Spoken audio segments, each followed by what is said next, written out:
Olá, seja muito bem-vindo a mais um Toque de Esperança. Toda quarta-feira, uma palavra de esperança para a sua vida, para o seu coração. Se você ainda não é inscrito nesse canal, aproveite agora, clique aí abaixo no botãozinho inscreva-se, toque no sininho para ativar as notificações. Dessa forma, toda vez que entrar um vídeo novo no canal, você será avisado. Aproveite também e compartilhe esse canal com o máximo de pessoas que você puder. Com isso, você vai estar nos ajudando a espalhar esperança.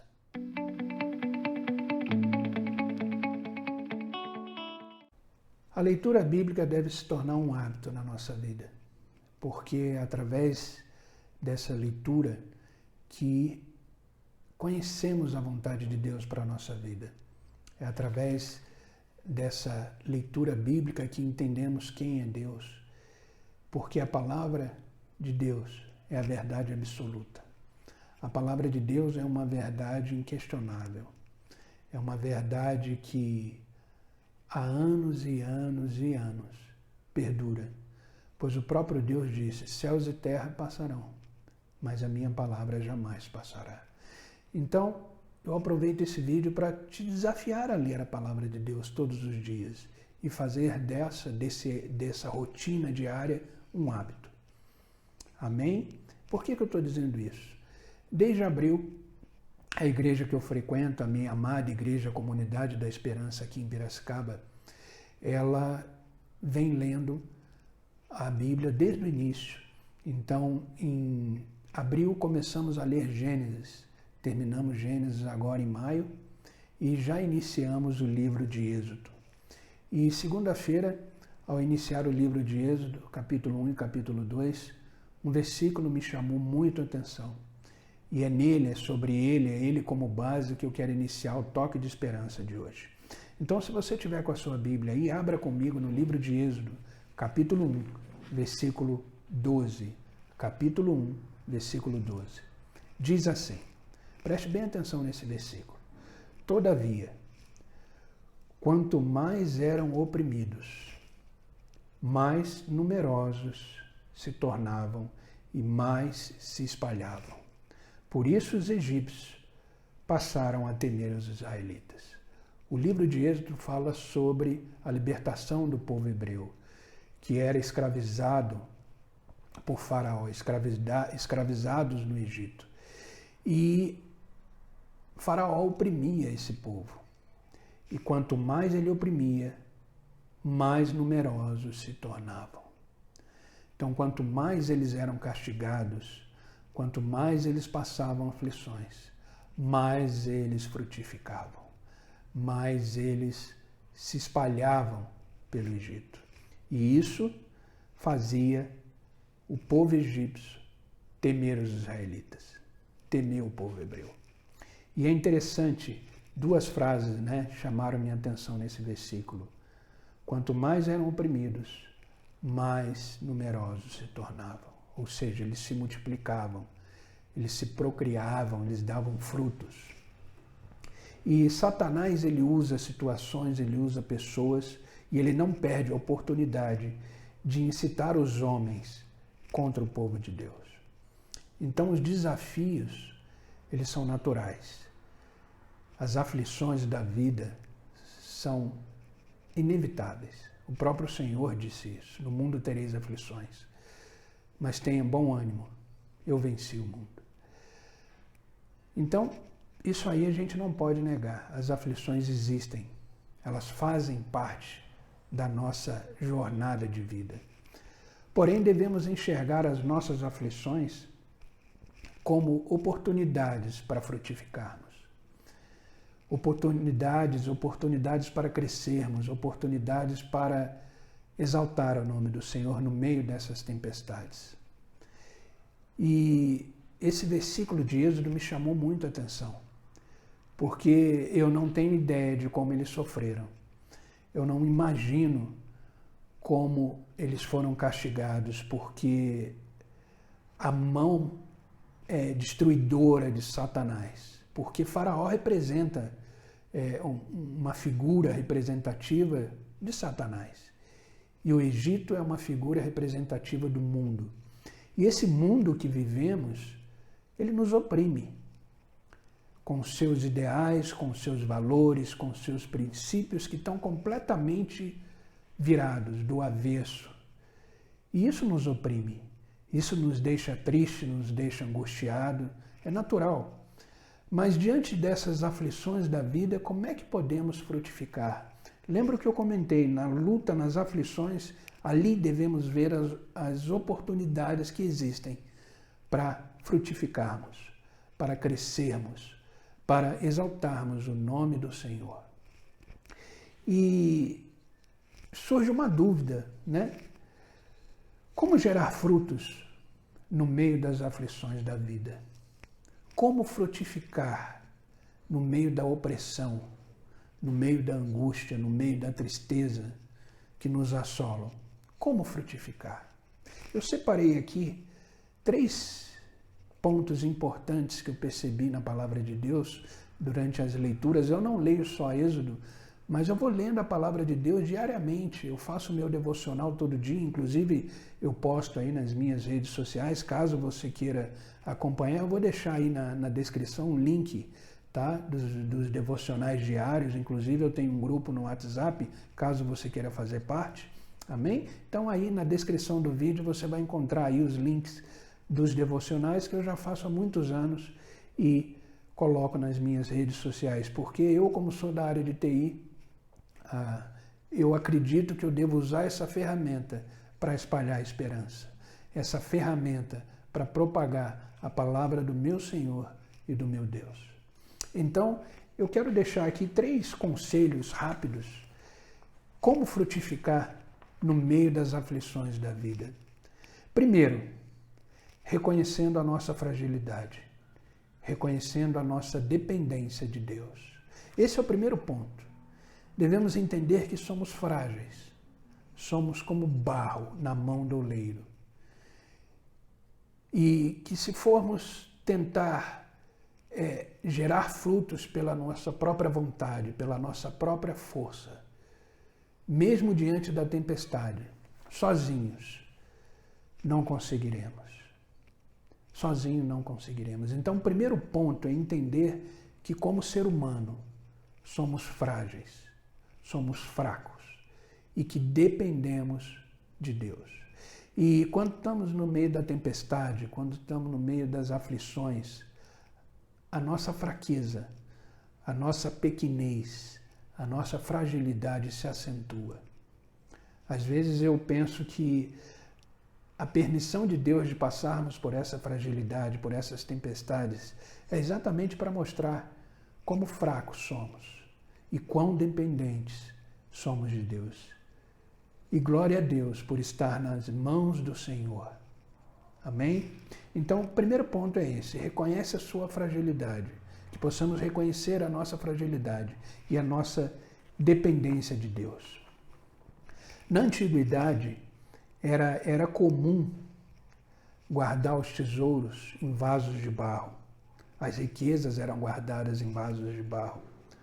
Um material comum e frágil. E barro significa a natureza humana frágil. Então nós temos uma riqueza em nós, que é o Espírito Santo, que é a palavra de Deus, que é Cristo vivendo em nós. Esse é o maior tesouro que temos na nossa vida. Porém, nós somos barros, nós somos frágeis. Por isso, precisamos de Deus, porque é Ele que nos sustenta, é Ele que nos dá tudo aquilo que precisamos para caminhar e completar a nossa jornada. Então, entenda isso, o quão frágil nós somos. E se alegre por depender de um Deus todo-poderoso, um Deus misericordioso, um Deus que nos ama. Como é bom entendermos que somos frágeis e que dependemos absolutamente de um Deus vivo e fiel. Então esse é o primeiro ponto. Segundo ponto, para gerarmos frutos no meio da tempestade, para gerarmos frutos no meio da adversidade da vida, devemos permanecer em Deus. Devemos permanecer em Deus. O próprio Jesus nos diz no Evangelho de João, capítulo 15, do versículo 1 ao 8, o seguinte. Abra aí comigo a sua Bíblia no Evangelho de João, capítulo 15, do versículo 1 ao 8. Diz assim: permanecei em mim, e eu permanecerei em vós. Como não pode o ramo produzir frutos de si mesmo, se não permanecer na videira, assim, nem vós o podeis dar, se não permanecerdes em mim. Eu sou a videira, vós os ramos. Quem permanece em mim e eu nele, esse dá muito fruto, porque sem mim nada podeis fazer. Nisto é glorificado meu Pai, em que deis muito frutos, e assim vos tornareis meus discípulos. Ó quanto detalhe, quanta riqueza de detalhe nesse versículo. Para produzirmos frutos, devemos permanecer na videira verdadeira, que é o próprio Deus, que é o próprio Jesus Cristo. E ele diz aqui, sem mim, nada podeis fazer. Como eu falei, somos frágeis. Somos muito pequenos diante da imensidão e do poder de Deus. E sem Ele, nada podemos fazer. E quando produzimos frutos, frutos dignos, o nome do Senhor é glorificado. O nome do Senhor é exaltado. Então, quer dar frutos no meio das adversidades da vida, quer dar frutos no meio das tempestades da vida, permaneça em Deus. E como permanecemos em Deus? Através de uma comunhão genuína, íntima com Deus. Todos os dias, medite na palavra do Senhor. Todos os dias, esteja em conexão com Deus, em pensamentos, através dos seus atos, que tudo possa glorificar o nome do Senhor.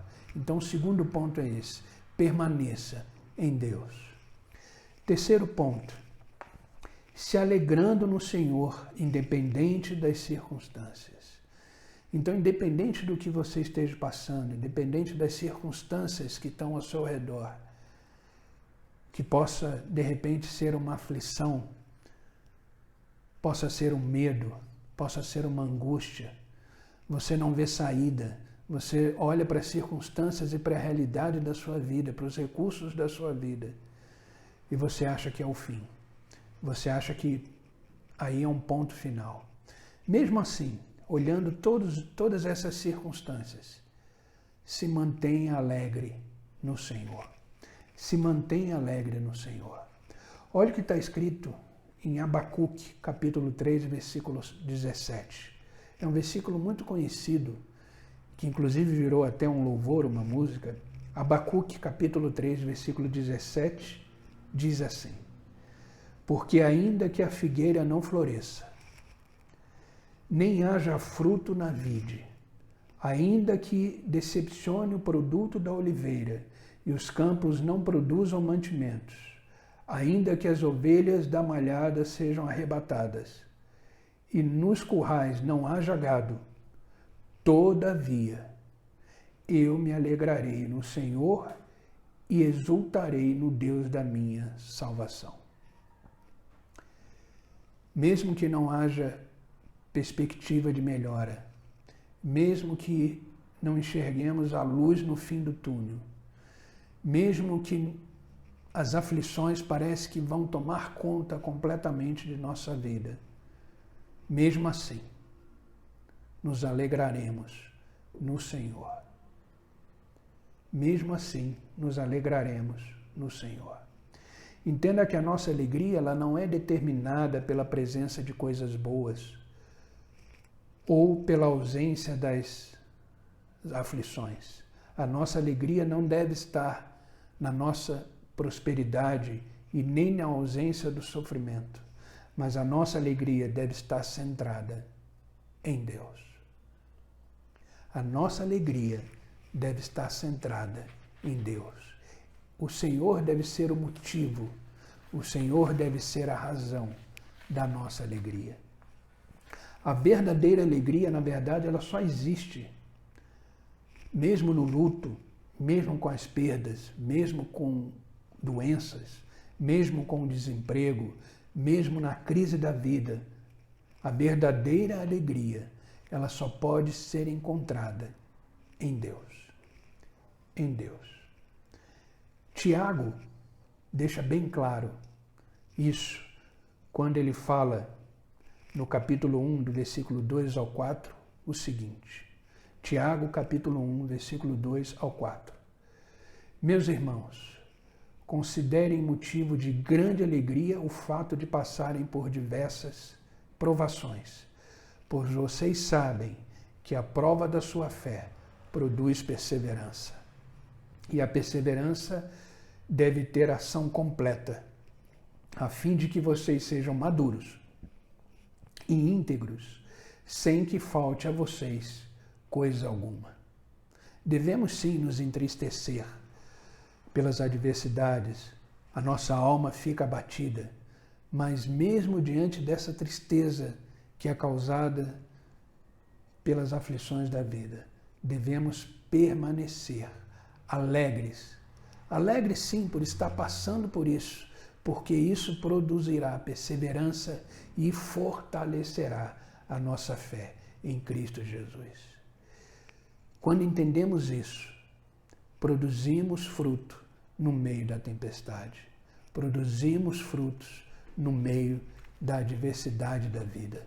Então devemos entender que, para que os frutos possam ser gerados no meio das nossas aflições da vida, devemos reconhecer a nossa fragilidade e a nossa dependência de Deus. Devemos permanecer em Deus e devemos nos alegrar no meio das adversidades. Só assim conseguiremos gerar frutos para a glória do Senhor. E quando eu falo gerar frutos, é gerar ações que glorifiquem o nome do Senhor. As atitudes nossas, mesmo no meio das adversidades, devem honrar o nome do Senhor. Que possamos, no meio das tempestades, nos permanecer íntegros, nos permanecer fiéis, fortalecendo a nossa fé em Cristo Jesus. Amém? Eu quero terminar esse toque de esperança de hoje com o seguinte versículo que está no Evangelho de João, capítulo 15, versículo 8, que diz o seguinte: Meu Pai é glorificado pelo fato de vocês darem muito frutos e assim serem meus discípulos. Então, quando produzimos frutos, glorificamos a Deus e mostramos para o mundo, mostramos para a tempestade que estamos vivendo, que somos discípulos de Jesus Cristo. Então, meu querido, minha querida, dê frutos no meio das adversidades da vida, reconhecendo a sua fragilidade, permanecendo em Deus e se alegrando nas aflições. Com isso, os seus frutos serão produzidos para a honra e glória do Senhor. Como aquele povo lá no Egito, mesmo diante de tanta opressão, mesmo diante de tanta perseguição, né? Eles produziram frutos. Eles se espalhavam cada vez mais.